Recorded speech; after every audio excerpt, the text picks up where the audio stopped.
पर इसराइल बमबारी रुकने के बाद फलस्तीन की तबाह हाल घरों को वापसी शुरू हो गई। गुज़श्ता दिनों हमास और इसराइल के दरमियान जंग बंदी के बाद गजा पर बमबारी का सिलसिला बंद हो गया।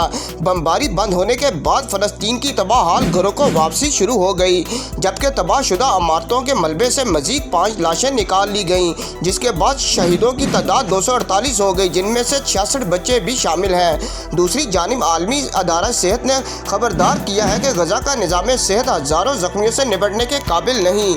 आलमी अदारा सेहत ने फौरी तिबी अमदाद और अमले की गजा रसाई की अपील की।